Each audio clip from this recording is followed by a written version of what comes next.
नमो रिहंताणं नमो सिद्धाणं नमो आर्याणं नमो वज्राणं नमो लोये त्रिकालवर्ती सवसं मंगलम भगवान वीरो मंगलम गौतमो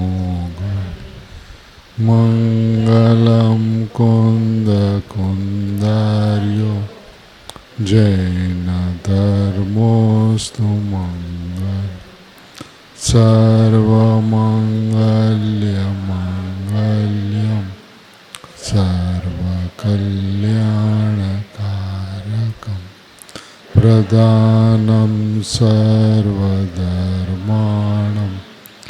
जैनं जयतु शासनम् ओंकार बिंदु संयुक्तं नित्यं ध्यायन्ति योगिनः कामदं मोक्षदं चैव ओंकाराय नमो नमः नमः समय साराय स्वानुभूत्या चकासते चिस्वभावाय भावाय सर्वभावान्तराय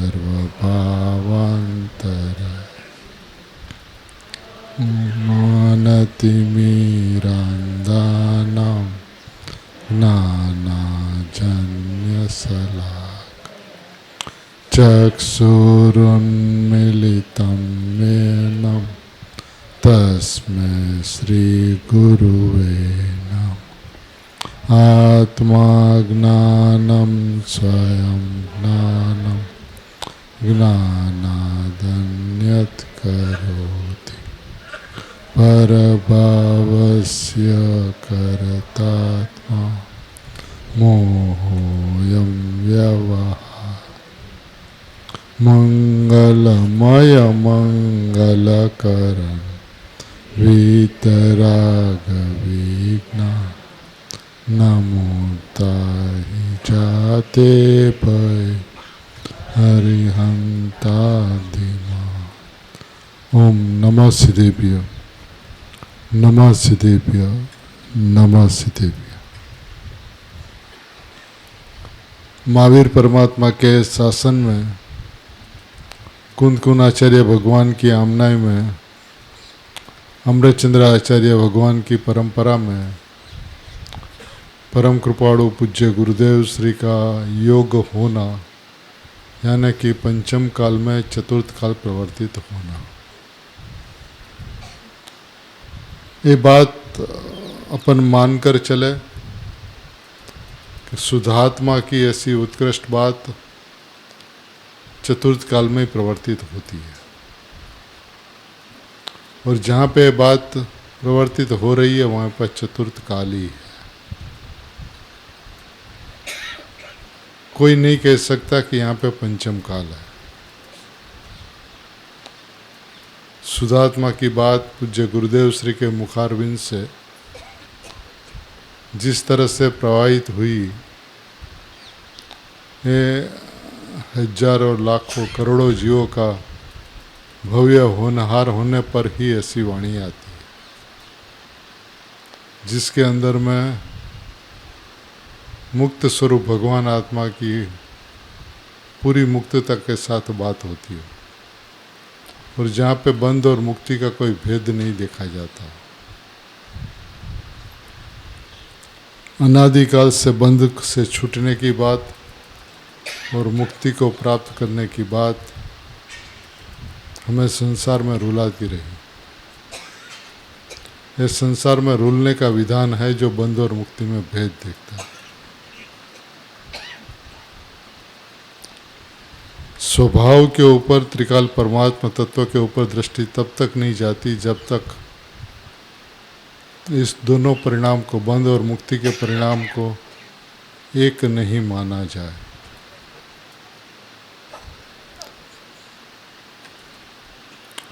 सुगन जी साहब 516 नंबर के बोल में यह कहते हैं, बंध तथा मुक्ति में भेद नहीं है।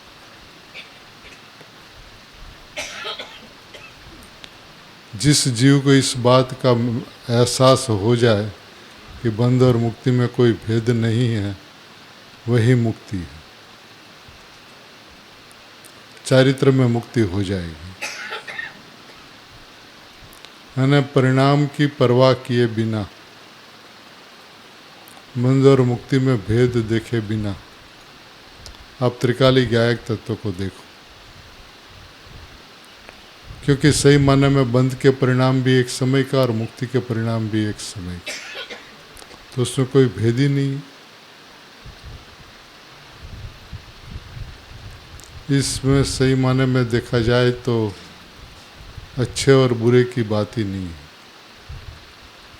प्रभु भगवान आत्मा को पहचानने का यह विधान पूज्य गुरुदेव श्री ने स्पष्ट बताया है। हमने कभी भी बंध और मुक्ति के अंदर में अंतर नहीं देखा।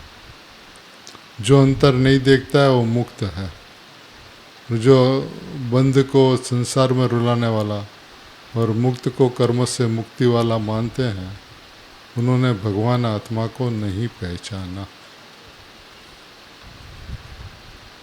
ये बात उसको चुभनी चाहिए कि हमने अनादिकाल से क्या किया। बंध से मुक्त होने की भावना भरी, जबकि मैं बंधा ही नहीं तो मुक्ति किस बात की। जो बंधता है वो मुक्त होता है, वो छूटता है। जो बंधा ही नहीं, अनादि अनंत स्वभाव से ही जो मुक्त है, उसकी मुक्ति कैसी। तो प्रभु ये बात मानकर चलो कि बद्ध और मुक्ति में कोई अंतर नहीं है।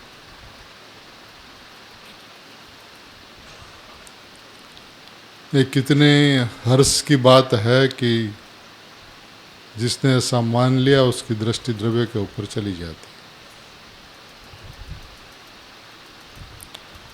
उन्हें हमें कुछ करने की बात ही नहीं है। अभी तक हमें मुक्त होना था और आज मैं मुक्त हूँ, ये बात यदि समझ में आ गई तो वही मुक्ति है। अनादिकाल में ये बात समझ में नहीं आई कि मैं मुक्त हूँ। त्रिकाल गायक परमात्मा सदा एक रूप रहता है। उसके अंदर में विपरीतता, अविपरीतता, राग, वितराग, ऐसे कोई भेद उसमें पड़ते ही नहीं।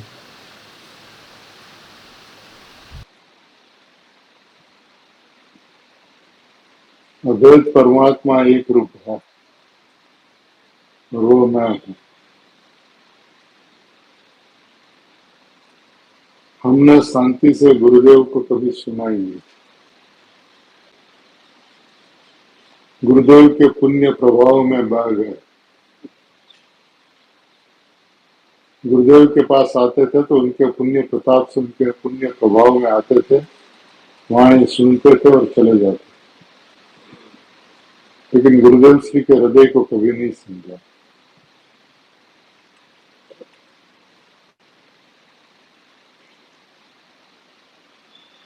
वस्तु की व्यवस्था को समझने की कोशिश ही नहीं की। मैं सदा ही मुक्त हूँ, ये बात समझ में ही नहीं आई। इसलिए मुक्ति की भावना भाते रहे, बंध से छूटने का और मुक्ति को पाने का प्रयत्न करते रहे। और वो कैसे होता है? तो चिंतन से, मनन से, अध्ययन से, स्वाध्याय से, सुनने से। सेवसम बढ़ने से ऐसा लगा कि हम बहुत कुछ जानते हैं, लेकिन ये सारे के सारे परिणाम संसार में रुलने का है। शुभ भाव था और क्या था।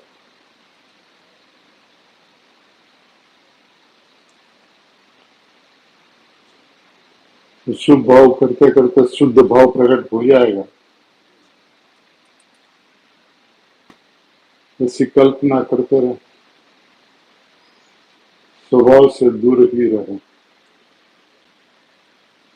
एक बार भी अंतरंग से बात नहीं समझ में आई कि बंध और मुक्ति में कोई भेद नहीं है।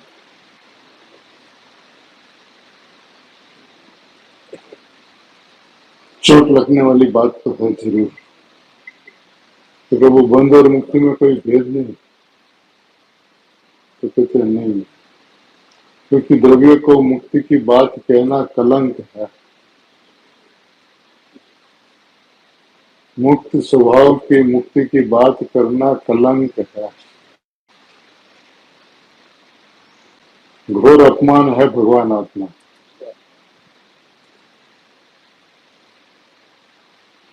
हमने भगवान आत्मा का तिरस्कार किया, बहिष्कार किया, तीव्र द्वेष किया, उसके ऊपर विराधना की, क्योंकि वो जैसा है वैसा माना ही नहीं।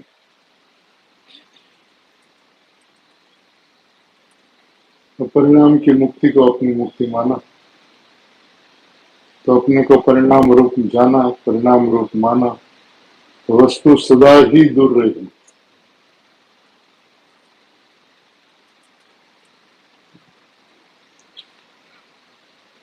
बंध तथा मुक्ति में भेद नहीं है, द्रव्य को मुक्त कहना कलंक है।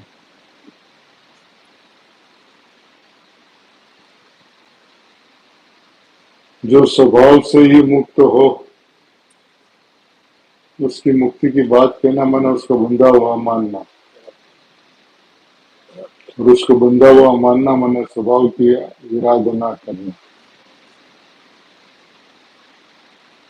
सुगंध सही जो कहते हैं, उसका मतलब यह होता है कि उसको गाली देना।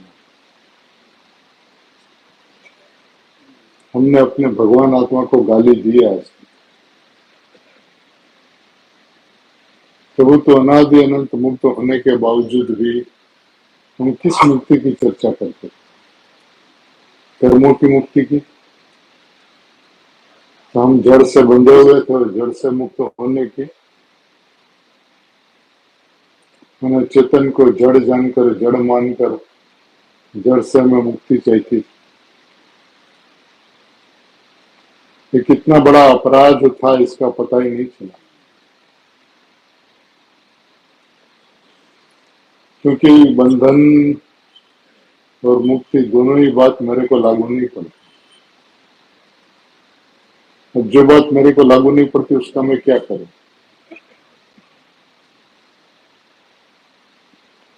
तो जब कोई भेद ही नहीं है, निरोध और मोक्ष में कोई अंतर ही नहीं, ऐसा समझ में आना चाहिए। बंध और मुक्ति में कोई भेद ही नहीं है। भगवान आत्मा को भगवान आत्मा के स्वभाव से एक बार समझा जाए तो वही मुक्ति है।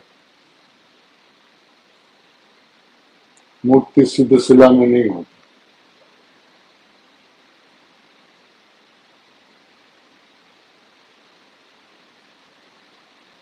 मुक्त स्वभाव यहाँ पे ये रहा हमारे पास, हमने उसको समझने का प्रयत्न ही नहीं किया, और उस संयोग से वस्तु को देखते रहे।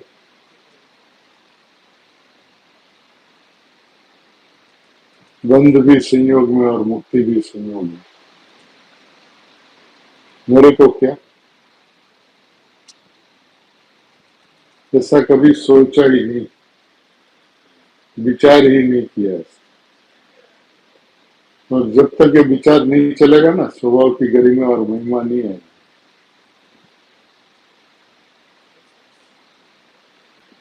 मैं बंधा ही नहीं तो छूटने की कौन सी दुनिया की बात अपन कर रहे हैं? अपना लोक तो त्रिकाल मुक्त है, तीनों काल एक समान, एक रूप। अंतर जहां होता होगा वहां होता होगा, मेरे में कोई अंतर नहीं करता। मैं तो एक रूप रहता हूं तो, और इसके अंदर में हर्ष आना चाहिए कि हमें कुछ करना ही नहीं है।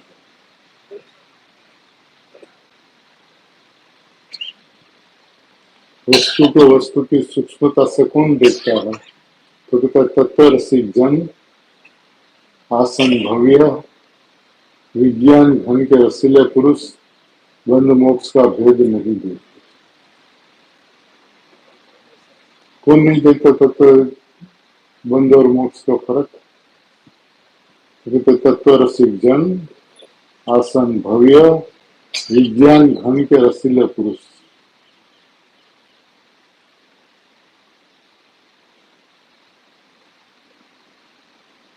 जिसमें तत्व का रस है, ऐसे पुरुष जो है वो बंध और मुक्ति में कोई भेद नहीं देखते। और भी जो देखते हैं वो तत्व रसिक नहीं है।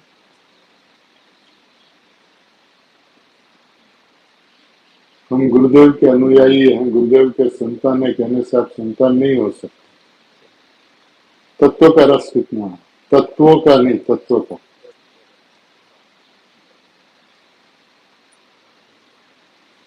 सात तत्वों को जिसको रस है वो तो बंध और मुक्ति का भेद देखते हैं। तत्व का रसिक जो होता है वो कहता है मैं तो जीव तत्व हूँ, ध्रुव तत्व हूँ, उसको बंध और मुक्ति का भेद नहीं दिखता। जो आसन भव्य हो, जिसको दो चार भाव के अंदर में सिद्ध शिला में विराजमान निश्चित हो, तो बंध और मुक्ति का भेद नहीं दिखता। क्योंकि परिणाम के ऊपर दृष्टि ही नहीं जाती। मैं क्या करूं मुक्ति की, कौन सी मुक्ति, कहाँ की मुक्ति। अपन तो कर्मों से मुक्त होने को मुक्ति कहते हैं।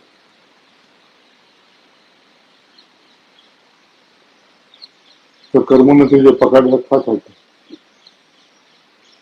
बांध के रखा था।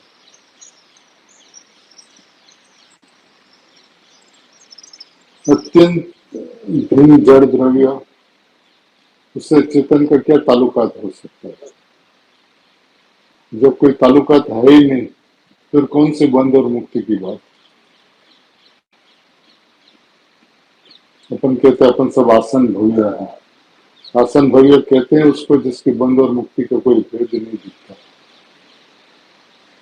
तो दोनों के परिणाम को एक मानता, क्योंकि परिणाम एक समय का है। बंध में अनंत दुख और मुक्ति में अनंत सुख, ऐसा नहीं। अनंत सुखमय वस्तु मैं हूं, उसी में से सुख आता। सुखमय वस्तु को सुखमय नहीं जाना। अब सुखमय वस्तु मैं हूं ऐसा जाने बिना सुख आता नहीं है, सुख उत्पन्न नहीं होता। सुख की चाव दुख का मार्ग है।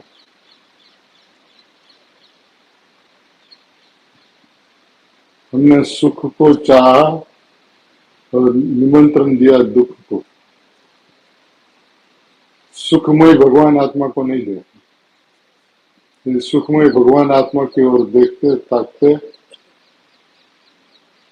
तो मुक्ति होती। नहीं होने का कारण यह है कि हमने बंध को बुरा जाना और मुक्ति को अच्छा माना।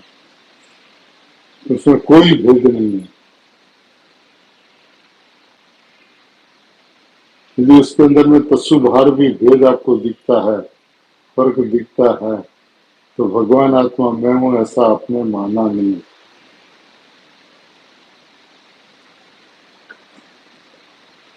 देखिए जैसी अपनी मान्यता है, जैसा अपना अभिप्राय है, उसका फल उसी क्षण में होता है। यदि इस क्षण के अंदर में माने बंध और मुक्ति में भेद नहीं है, तो दृष्टि नियम से द्रव्य के ऊपर होनी चाहिए। और नहीं है तो हमें बंध से छूटना है और मुक्त को पाना है, ऐसा हमारा अभिप्राय अनादि काल से बना हुआ है। गुरुदेव के मिलने पर भी उसमें कोई अंतर नहीं पड़ा।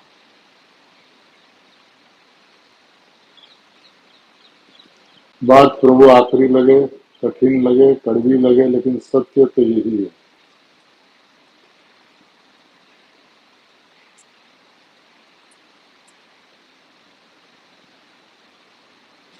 विज्ञान घन के रसीले पुरुष। विज्ञान घन वस्तु है, विज्ञान घन है, घन बिल्कुल नक्कर, ठोस, निष्कंप, ये वस्तु मैं हूं, ऐसा जो पुरुष होते हैं तो बंध मोक्ष का भेद नहीं देखते। ये मोक्ष किसको चाहिए?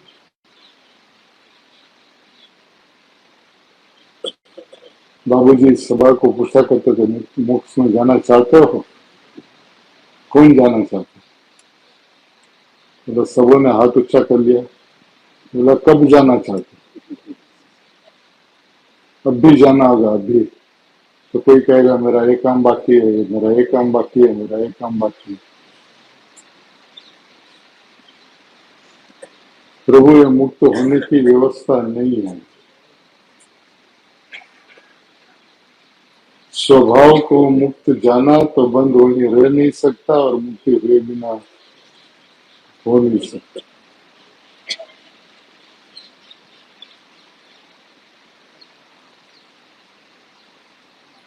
भेद बिल्कुल दिखना नहीं चाहिए।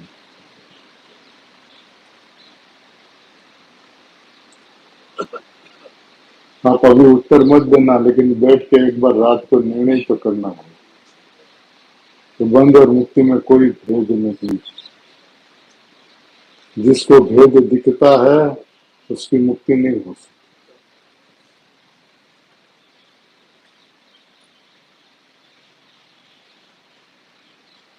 हम तो फंसे हुए हैं, हमारे तो संयोग इतने प्रतिकूल है, बाहर में हमारे ऐसे ऐसे उदय है। ये कायरता का नमूना है, नपुंसकता का नमूना। स्वभाव का उछाल ही नहीं है।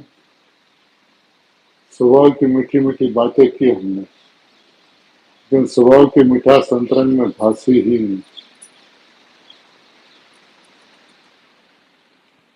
तत्व रसिक जन, आसन भव्य, विज्ञान घन के रसीले पुरुष बंध मोक्ष का भेद नहीं देखते।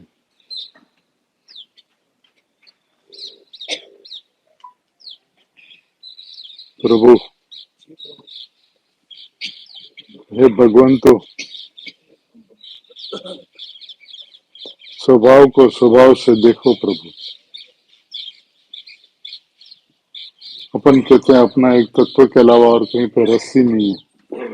यदि ये बात सत्य है, परम सत्य है कि हम आसन भव्य है, तत्व के रसिक है, विज्ञान घन के रसीले पुरुष है, तो बंध मोक्ष में कोई अंतर दिखना नहीं चाहिए।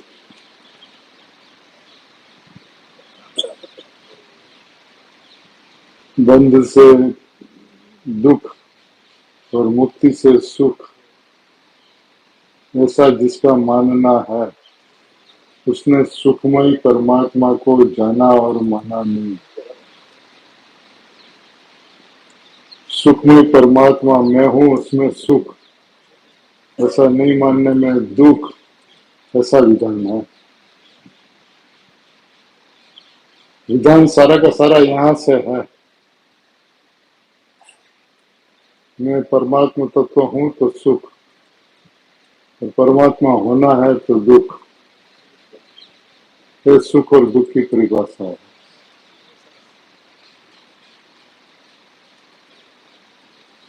यहाँ से देख प्रभु एक बार,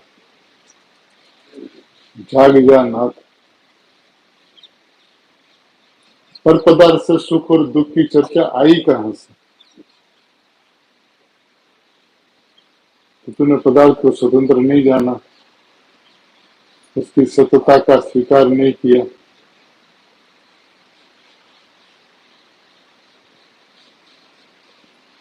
तो आज निर्णय करो, बंध और मोक्ष में कोई अंतर नहीं, कोई भेद नहीं।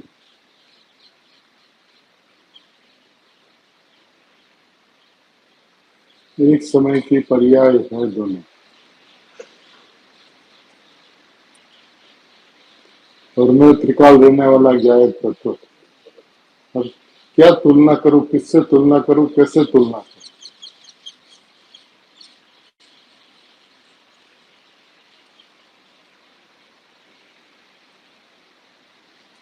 और जिसने भेद नहीं देखा वो अभेद में चले गए।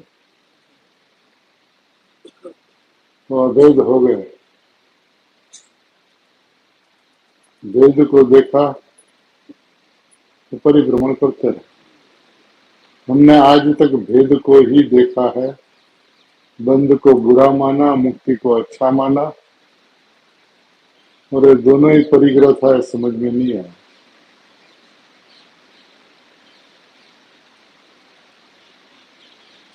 मुक्ति चाहिए, ये परिणाम तब ही हो सकता है जब मैं मुक्त हूं ऐसा नहीं माने तो। मैं मुक्त हूं ऐसा तूने कभी माना ही नहीं प्रभु, और इसलिए मुक्ति की चाह की।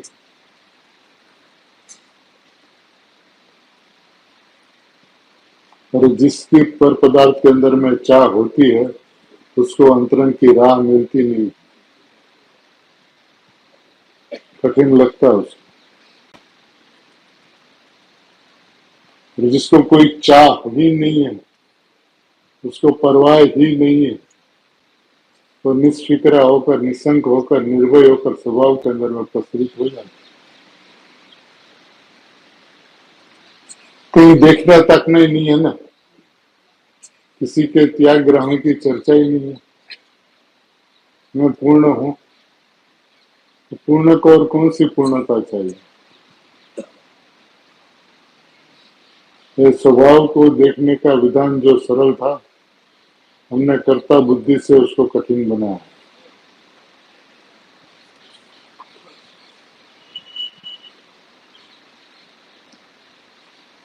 वस्तु थी अभेद, और हम कितना भेद करते गए कि कर्मों तक चले गए। हम कर्मों से बंधे हुए हैं, कर्मों से हमें मुक्ति चाहिए।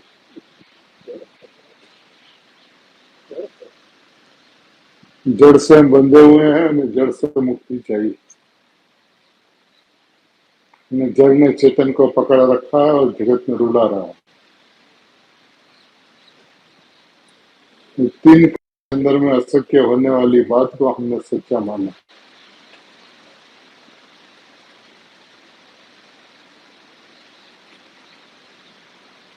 प्रभु एक बार जाग जा रे नाथ, जाग जा रे प्रभु, जाग जा। गुरुदेव श्री मिले हैं, सुगानी जी मिले हैं, जाग जा प्रभु। मैं अभेद तत्व हूं ऐसा तू कहता है। भेद के ऊपर दृष्टि क्यों गई? जबकि दोनों के बीच में कोई भेद नहीं है, बंध हो या मुक्ति। ये बात रुचती है, समझ में आती है।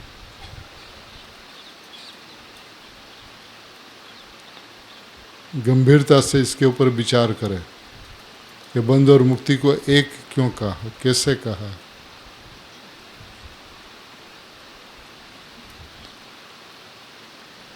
जो अनादि अनंत मुक्त है, अपरिणामी है, मुक्त भी है और अपरिणामी भी है, न त्रिकाल स्वभाव से मुक्त है। ऐसा होने पर भी तूने मुक्ति की भावना भाई, तो दो विरोधाभास वाली बात एक साथ घट नहीं सकती। हमने इस तरह से स्वभाव का अनादर किया, स्वभाव की विराधना की, स्वभाव के ऊपर उपसर्ग किया। वो स्वभाव तो हिलने वाला है, अनंत काल निगोद में रहे तो भी हिलने वाला नहीं है, और अनंत काल सिद्धावस्था में रहेगा तो भी हिलने वाला नहीं। ऐसी एक रूप रहने वाली वस्तु मैं हूँ। अभी अपने स्वभाव को वस्तु देखे तो बाकी सब कुछ अवस्तु दिखेगी। मैं अनंत गुण में एक अभेद तत्व हूँ ऐसा जब मानेगा तो परिणाम के ऊपर दृष्टि ही नहीं जाएगी। तो उसने परिणाम से लक्ष्य हटाया और द्रव्य का लक्ष्य किया, ऐसा कहने में आएगा।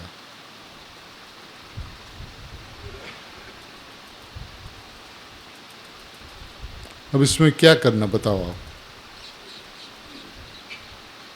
जिसके बीच में कोई भेद नहीं है उसमें भेद करना, उसका नाम अभेद की दृष्टि है। कि जो स्वभाव से अभेद है उसको मैं हूँ ऐसा जानना और मानना, उसका नाम अभेद की दृष्टि है। प्रभु एक बार के लिए गुरुदेव की बात सुन, एक बार के लिए सबसे छूट जा। ये जो विपरीत अभिनिवेश तूने पकड़ के रखा, ग्रहण करके रखा, उससे छूट जा। क्योंकि उसके अंदर में हम आत्मा को कलंक के अलावा और कुछ नहीं देते। हम भगवान आत्मा की बदनामी करते हैं कि हमारी मुक्ति होगी, हमारी मुक्ति होगी, माने द्रव्य की मुक्ति होगी।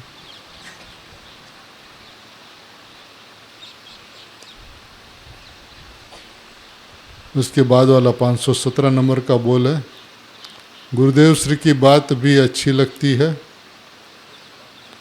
गुरुदेव श्री की बात भी अच्छी लगती है। गुरुदेव श्री की बात ही अच्छी लगती है ऐसा नहीं कहता। गुरुदेव श्री की बात भी अच्छी लगती है और बाहर की अनुकूलता भी अच्छी लगती है। जबकि गुरुदेव श्री फरमाते हैं कि एक म्यान में दो तलवारें नहीं रह सकती।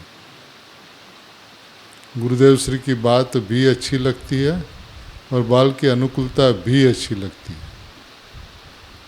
उसका उत्तर यह है कि एक शुभ है, एक अशुभ है। गुरुदेव श्री की बात भी अच्छी लगती है, वो शुभ है। बाल की अनुकूलता भी अच्छी लगती है, वो अशुभ है। दोनों जगह से हटकर तीसरी जगह शुद्ध में आ जाओ।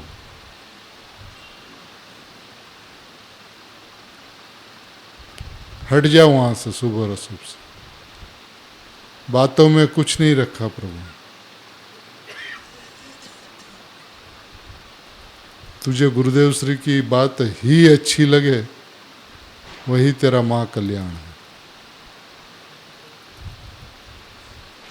क्योंकि वस्तु स्वरूप की व्यवस्था ही ऐसी है कि स्वभाव को स्वभाव से देखा तो वही शुद्ध के ऊपर दृष्टि जाएगी तो शुद्धता प्रकट हो जाएगी। हट जाओ शुभ और अशुभ से। और सच माने में तो शुद्ध भाव प्रकट करना है, उससे भी हट जाओ।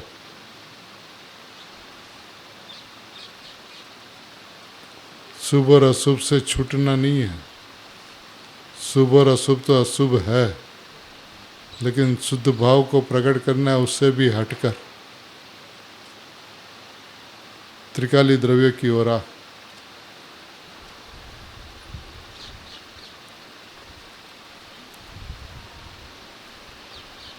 पता ही नहीं चला अनंत काल में हमने क्या गलतियां की। द्रव्यलिंगी भी बन गए, वन जंगल चले गए, समिति गुप्ती का पालन भी करने लगे। और कैसा, जैसा भगवान की वाणी में आया ऐसा। लेकिन लगातार स्वभाव की विराधना ही करते रहे, पता ही नहीं चला।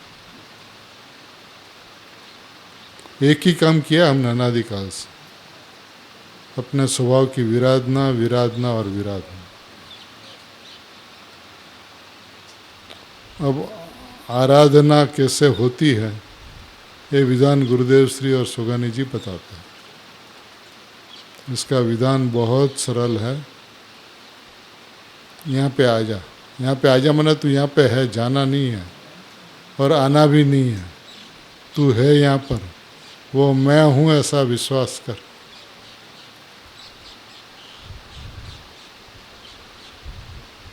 सरलतम सरल उपाय। आगे के बोल में कहेंगे सुगम से सुगम बात यही है। सुगम से सुगम, सेलामा सेलू आ कार्य है। प्रभु तुझे कठिन लगता है, उसकी ज्ञानियों को आश्चर्य होता है कि तुझे कठिन क्यों लगता है। अशुद्ध भाव या शुद्ध भाव, दोनों में मैं नहीं हूं। आता ही नहीं वहां पर मैं।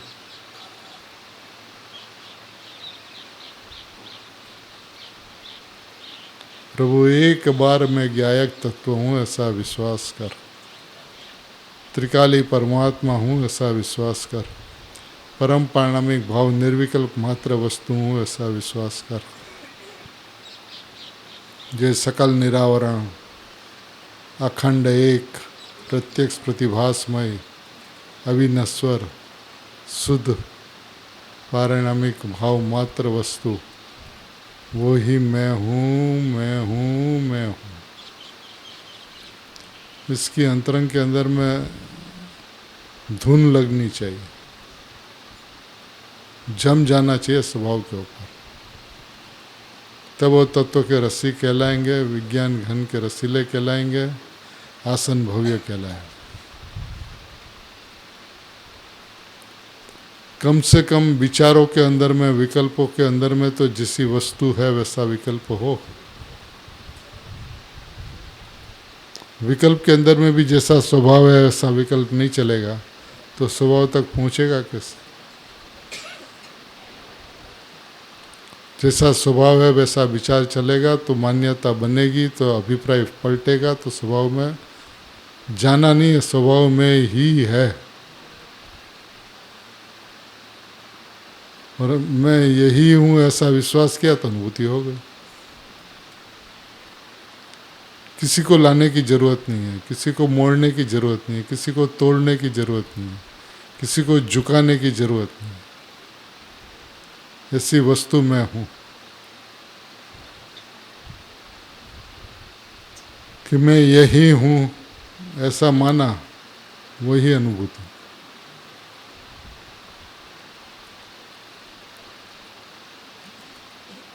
क्योंकि सिर्फ वहाँ पे दृष्टि नहीं गई, बस इतना सा दोष है। अब ज्ञान में ज्ञायक की मौजूदगी है तो मैं ज्ञायक हूँ ऐसी दृष्टि नहीं गई। विद्यमानता है, प्रत्यक्षता है, हाजरा हजूरता है, तो मैं ये रहा, वो चाहिए हमें, मर गया। जहाँ पे चाह की वहाँ पे नो एंट्री हो गई। हमने स्वभाव को चाहा, स्वभाव मैं हूँ ऐसा माना नहीं, उसलिए कठिन लगता है।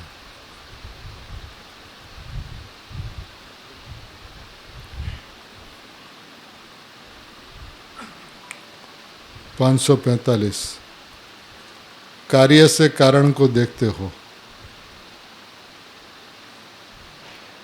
कार्य से कारण को देखते हो, इससे तो मुझे ऐसी चोट लगती है कि यह क्या,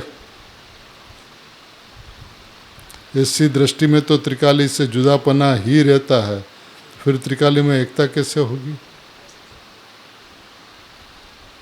कार्य से कारण को देखते हो, कार्य और कारण एक ही जगह पर है ऐसा नहीं देखते हो।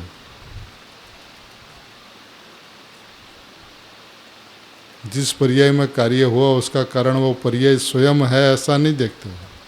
कार्य से कारण को देखते हो कि स्वभाव का लक्ष्य किया, त्रिकाली का लक्ष्य किया तो कार्य प्रकट हुआ। तो ये चोट लगने वाली बातें हैं। इसमें त्रिकाली से जुदापना ही रहता है तो एकता कैसे होगी? त्रिकाली में एकता कैसे होगी? वर्तमान पर्याय में तो मैंपना स्थापित है, वर्तमान पर्याय में मैंपना तो स्थापित है, और त्रिकाली की ओर जाना चाहते हो। कैसे मेल बने तो कैसे बने? पर्याय में मैंपना स्थापित है और त्रिकाली की ओर जाना चाहते हो, लेकिन पर्याय में मैंपना छूटे बिना त्रिकाली में मैंपना कैसे होगा? तूने जितने भी प्रयत्न किए सारे के सारे उल्टे प्रयत्न किए, इसलिए वस्तु दूर की दूर ही रही। स्वभाव समझ में ही नहीं आया। त्रिकाली में मैंपना करना माने क्या? मैं त्रिकाली हूँ, मैं त्रिकाली हूँ ऐसा माना, वही उसका मैंपना स्थापना है। और पर्याय में अभी सम्यक दर्शन नहीं हुआ, हमें तो मुक्ति चाहिए, बंध से छूटना है, ये पर्याय में मैंपना है। हमें सम्यक दर्शन, सम्यक ज्ञान, सम्यक चारित्र चाहिए और कोई हमारी भावना नहीं है, कोई इच्छा नहीं है, कोई चाह नहीं है, ये परम चाह है पर्याय की।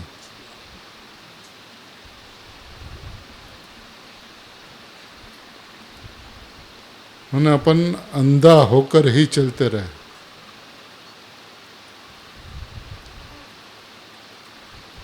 अब मैं पर्याय में मैंपना कायम रखे, द्रव्य में मैंपना करना चाहे,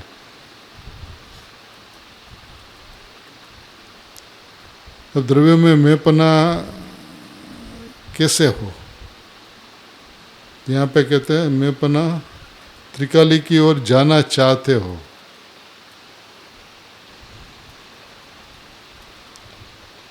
वर्तमान पर्याय में तो मैंपना स्थापित है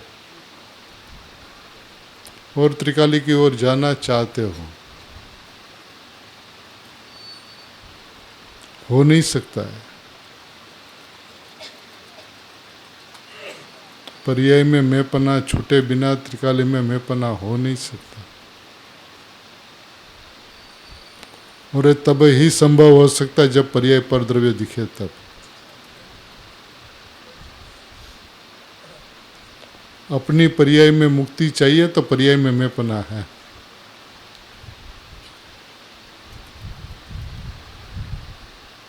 सम्यक दर्शन चाहिए तो मिथ्या दर्शन की प्रगाढ़ता होती है।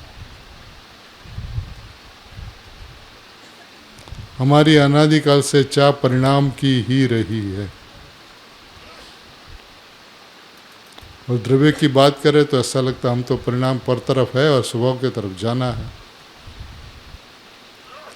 तू जहाँ पे है वही स्वभाव है,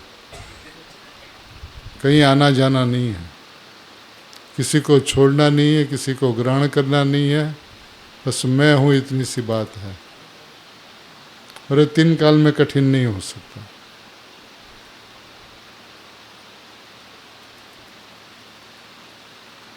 कर्ता, कर्म, कारण सब कुछ परिणाम का परिणाम के अंदर में। जहाँ कार्य होता है वहीं पे उसका कारण होता है, दूसरे में उसका कारण नहीं हो सकता। कारण का आरोप दिया जाता है लेकिन हो नहीं सकता।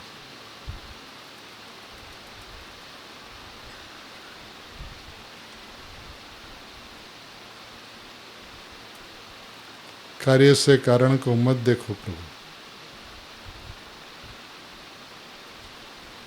वस्तु की व्यवस्था ही ऐसी है, जहाँ पे कार्य होता वहीं पे उसका कारण होता है, उसी समय होता, आगे पीछे भी नहीं होता।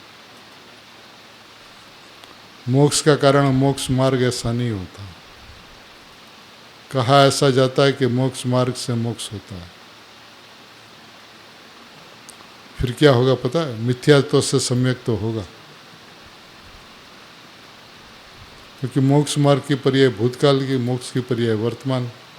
वर्तमान पर्याय का कारण भूतकाल की पर्याय हो तो जब समकित हुआ, समकित के पहले मिथ्यात्व था, तो मिथ्यात्व कारण माना जाएगा।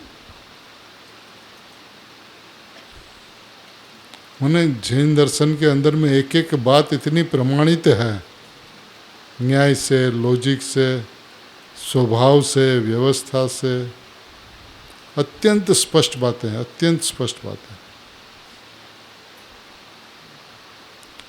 मैं स्वभाव से ही मुक्त हूँ ऐसा मानो, और कर्ता, कर्मों, कारण, अपादान, संप्रदान, अपादान, अधिकरण पर्याय का पर्याय में रहने दो, पर्याय के षटकारक को पर्याय में रहने दो। उस कार्य का कारण इस विश्व में और कोई नहीं है। बंध मुक्ति में भेद मत देखो। अशुद्धता छोड़ने योग्य और शुद्धता प्रकट करने योग्य ऐसा मत देखो। मैं प्रकट हूँ ऐसा जानो और मानो। इसी का नाम जैन दर्शन है। ऐसा जैन दर्शन सभी के अंतरंग में सहज मात्रा में प्रकट हो, ऐसी मंगल भाव।